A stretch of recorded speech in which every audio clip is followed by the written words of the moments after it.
সদস্যদের সঞ্চয়ের কোটি টাকা নিয়ে পালিয়েছে জলাবাড়ি ক্ষুদ্র ব্যবসায়ী সমিতির পরিচালক দিবাকর বৈদ্য। সাউথ বাংলা নিউজের তথ্য ও ভিডিও চিত্রে দেখুন বিস্তারিত। সাথে আছি আমি কাউসার মাহমুদ।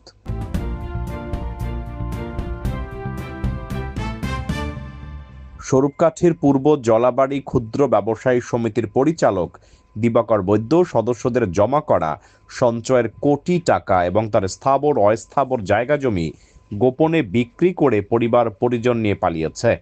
গত সোমবার স্বাভাবিকভাবে সকলের সাথে কথাবার্তা বলেছে, বাজার সাংসারিক জিনিসপত্র ক্রয় করেছে। মঙ্গলবার সকাল 10টার দিকে পরিবার পরিজন নিয়ে ঘরে তালা লাগিয়ে পালিয়ে গেছে। কাউকে কিছু বুঝতে দেয়নি। ওই ঘটনায় সদস্যরা তার বাড়িতে টাকা ফিরে পেতে ভিড় জমিয়েছে। পেনশন ডিপোজিট স্কিম পদ্ধতিতে 5-6 বছরে দ্বিগুণ মুনাফা দেওয়ার লোভ দেখিয়ে শত শত সদস্যদের কাছ থেকে কোটি টাকা হাতিয়ে নিয়েছে বলে অভিযোগ পাওয়া গেছে। উপজেলার পূর্ব জলাবাড়ি গ্রামের দিবাকর বৈদ্যর পরিচালিত জলাবাড়ি ক্ষুদ্র ব্যবসায়ী সমবায় সমিতি ইদেলকাঠি বাজারে অফিসের মাধ্যমে সদস্যদের কাছ থেকে এই কোটি টাকার সঞ্চয় সংগ্রহ করেন। উপজেলা সমবায় থেকে সমিতির নিবন্ধন নিয়ে এনজিওর স্টাইলে সুদের কারবার করা সমিতির বিষয়ে বরাবর নীরব ভূমিকায় থেকেছে নিবন্ধন সংস্থা সমবায় দপ্তর।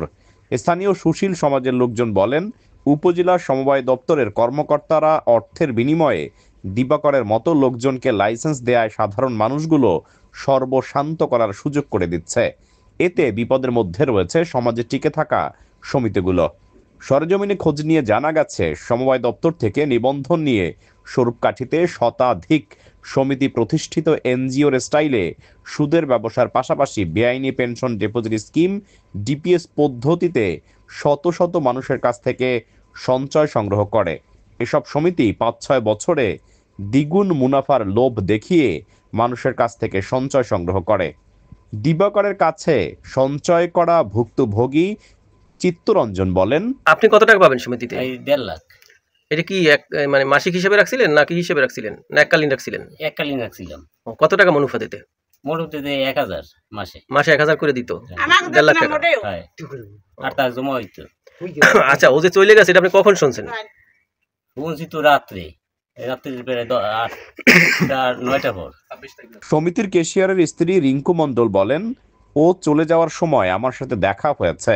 আমি জিজ্ঞেস করায় বলেছে, আমি টাকা কালেকশন করতে যাচ্ছি। উপজেলা সমবায় অফিসের সহকারী কর্মকর্তা কামাল হোসেন বলেন, আমরা শুনেছি সে জায়গা জমি বিক্রি করে পালিয়েছে। আমরা বেশ কিছুদিন পর্যন্ত তার অফিসে লোক পাঠিয়েছি খোঁজ খবর নেওয়ার জন্য, কিন্তু তাকে পাওয়া যায়নি। কল দিলে বলে, আমি একটু কাজে ব্যস্ত আছি, এসে দেখা করব। তার নামে কোনো সদস্য আমাদের কাছে এখনো পর্যন্ত লিখিত কোনো অভিযোগ দেয়নি। আমরা ঊর্ধ্বতন স্যারদের সাথে কথা বলে আইনি ব্যবস্থা গ্রহণ করব। ওর বাবার সাথে আমার দেখা হয়েছে। সেটা কিরকম, আমি ওর বাবা যখন যায় তখন ওরা যে সময় ওই পান্তশালা ওই যে বাদলের বাড়ি পার হয়ে যায় ওই বাড়িটায়, হ্যাঁ, সেই সময় অনেক পিছনে আমি দেখছি, কিন্তু ওদের সাথে কোনো কথা হয় না। ডাকও দেয় না কেউ কেউ। কিন্তু আমি যখন পান্তশালা দিয়ে যখন বের হয়েছি তখন আমি ওই করে দেখছি, দিবাকরে দেখছি একজনের টাকা দিয়ে 2-3 হাজার টাকা বের করছি, 1000 টাকা নোট বের করছে। শোনেন, টাকা বের করছি পর আমি ওই টাকা দেখি, স্যার আমার স্বামী এই 2 মাস বেতন পায় না, হাই স্কুলের মাস্টার এই 2 মাস বেতন পায় না। বেতন না পাওয়া আমি টাকা দিকে আমার পিছনে পিছনে ও গেছে, যাই বলে, মামি এই জায়গা গান টান হবে না, মুখে কি মন মুইহা করতে না, আপনি যান কোথায় ব্যাগটা নিয়ে। আমি কি যে আমি যাই তোমার ভাইরে বাদ দিয়া আমি বাপের বাড়ি গেলাম।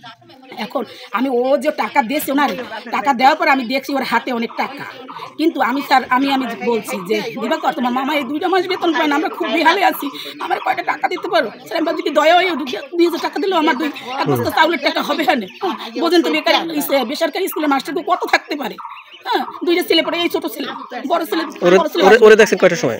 ওরে দেখছি 11:30টার সময়। আর ওর বউরে 11:15 সে তো ওইখান দিয়ে গেছে 11:15। ওই একটু আগ পাশে গেছে, 5 মিনিটে হেঁটে গেছে।